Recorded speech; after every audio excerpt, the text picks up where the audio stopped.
안녕하세요. 영빈문고입니다.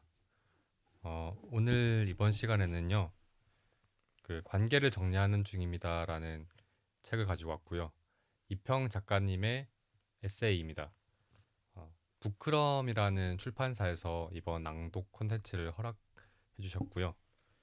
몇 가지 챕터를 읽어본 이후에 책에 대해서 간단하게 감상평을 남기도록 하겠습니다.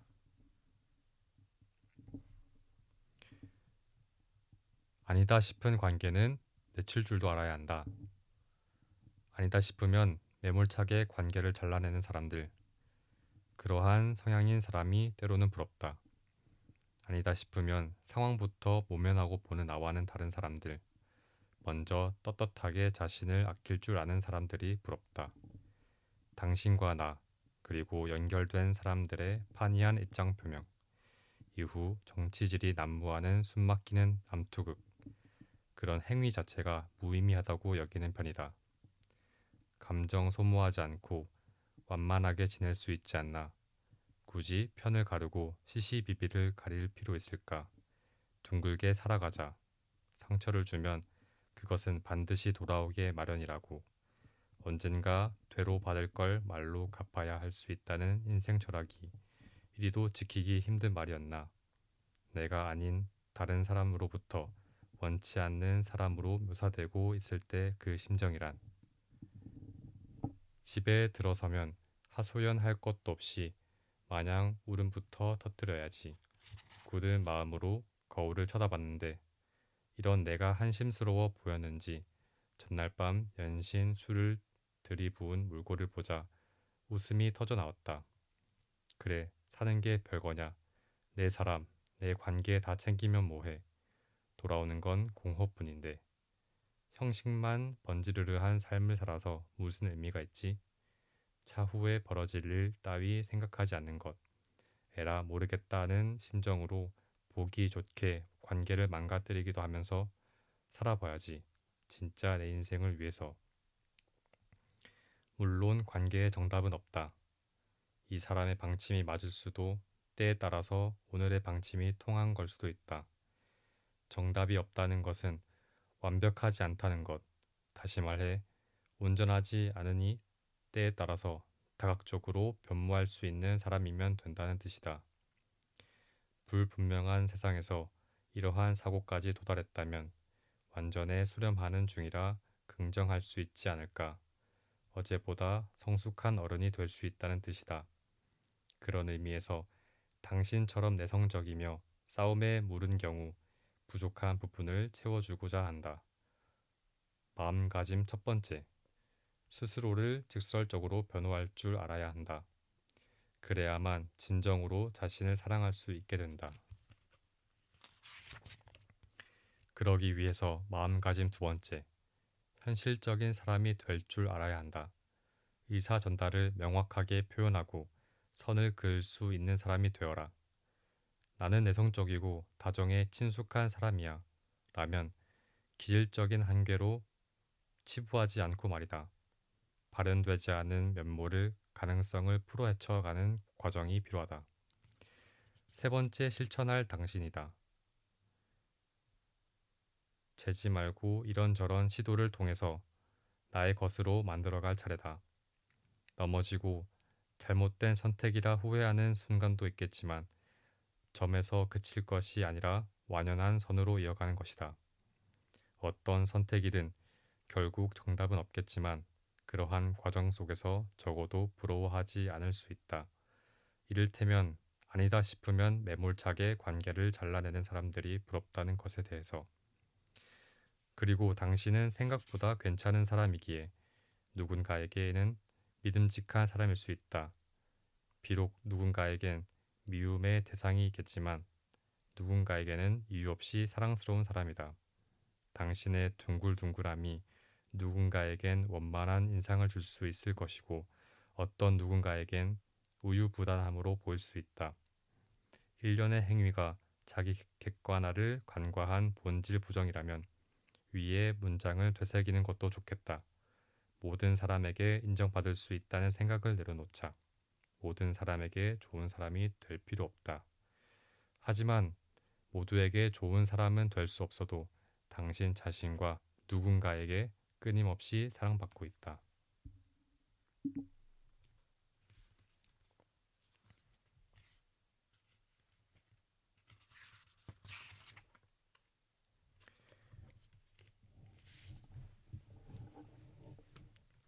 소중한 사람에겐 정말 소중히 대해줄 것.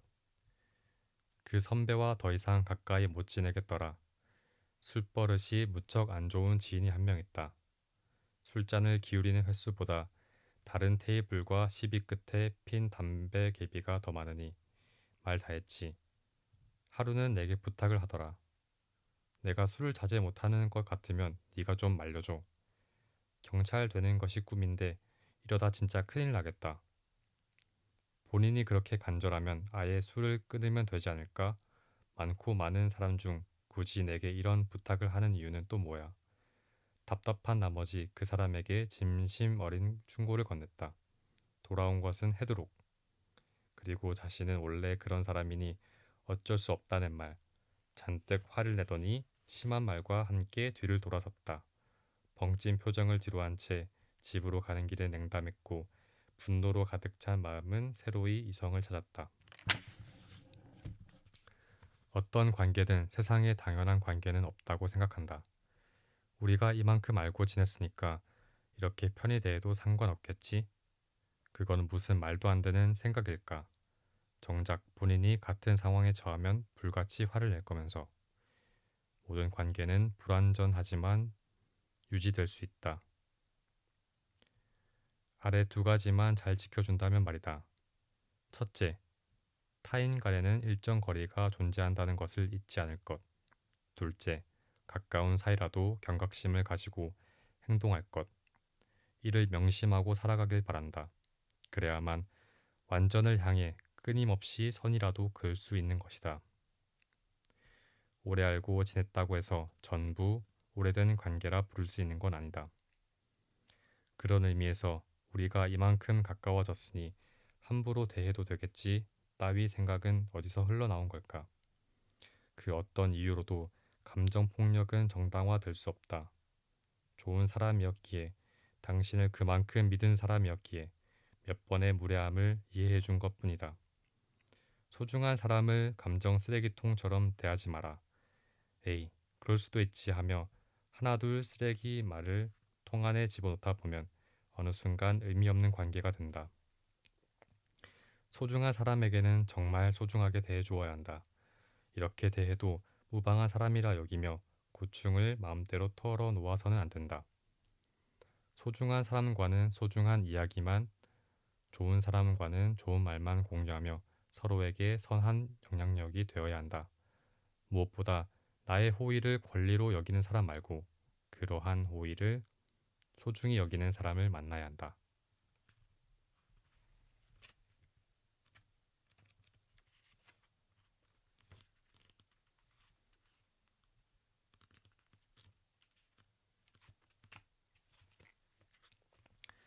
자주 행복해야 좋은 인생.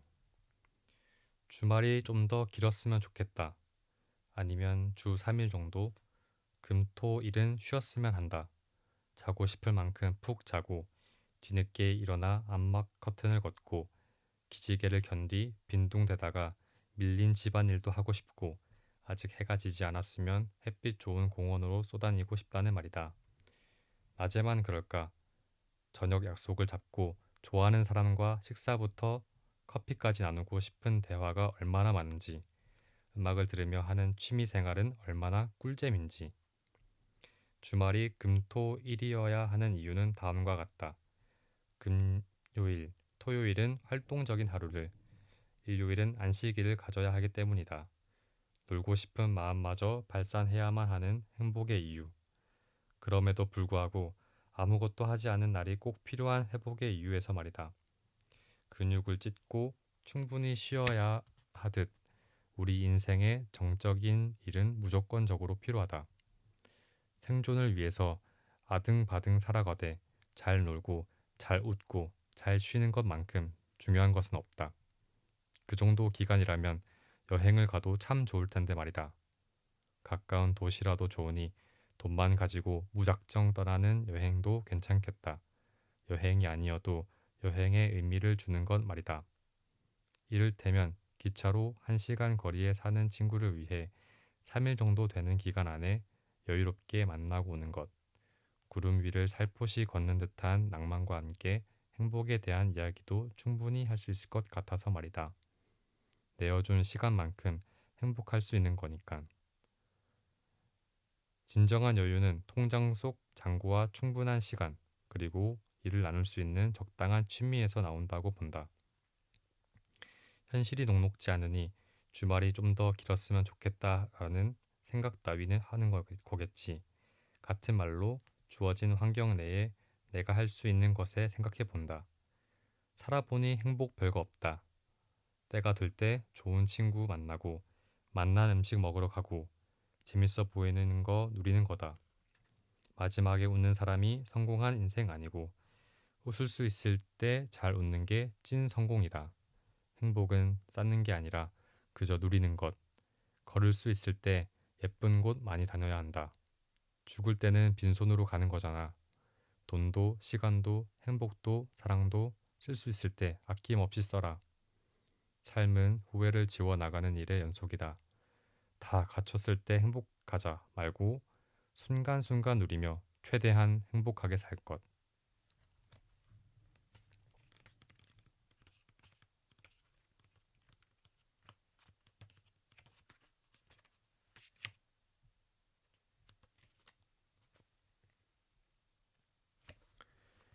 열의 아홉이 괜찮은 사람이면 뭐해. 가장 중요한 사람은 마지막에 나타난다고 하더라. 별의별 이상한 사람들 만나가며 정말로 힘들었다. 이번에야말로 제대로인 사람인가 싶다가도 저 사람이나 이 사람이나 역시나 거기서 거기였다. 주변에서 이런 사람 만나지 마라. 저런 사람은 한번 만나봐도 괜찮다며 이래저래 충고해 주었던 게 지금에서야 괜한 오지랖이 아니었음을 깨달았다. 아무리 그래도 사람의 단면만 보고 판단하면 쓰나 모든 사람은 입체적으로 구성되어 있는데 조금 더 기다려 볼 필요 있지 않나? 이렇게 무책임한 물음 속에 산전수전 다 겪어본 사람들은 하나같이 이렇게 생각할 것이다. 열의 아홉이 괜찮은 사람이면 뭐해. 도저히 감당할 수 없는 하나 때문에 계속 고통받을 미래가 보이는데. 맞다. 가장 중요한 사람은 마지막에 나타난다고. 결국 우리가 만나는 사람들은 이미 많은 기대를 내려놓은 적당한 거리에 있는 사람들이다. 이상형이라고 하기에도 어색한 것이다. 하지만 그래도 나는 사랑을 믿어보고 싶다. 사랑 같은 건 없어요. 라는 말조차 사랑을 해본 사람이 내뱉을 수 있는 거니까.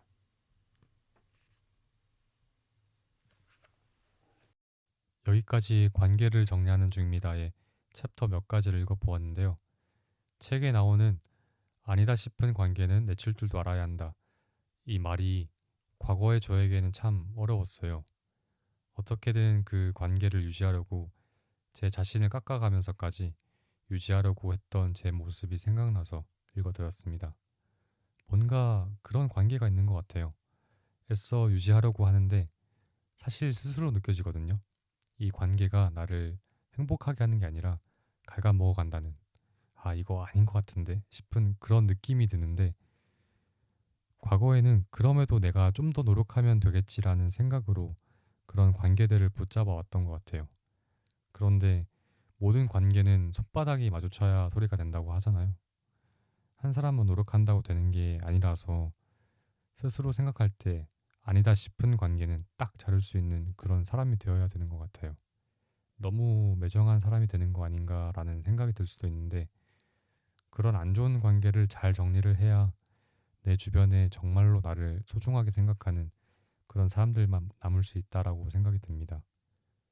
살아가면서 다양한 고민이나 걱정이 있는데 그중 많은 부분을 차지하는 게 인간관계에서 오는 거라고 해요. 그래서 살면서 인간관계에서 어려움을 느껴보셨다면 이 책을 읽어보시는 것 추천드리겠습니다. 장마 기간이라 날씨도 흐리고 비가 계속 와서 바깥 활동을 하기에 꺼려질 때가 많은 것 같아요.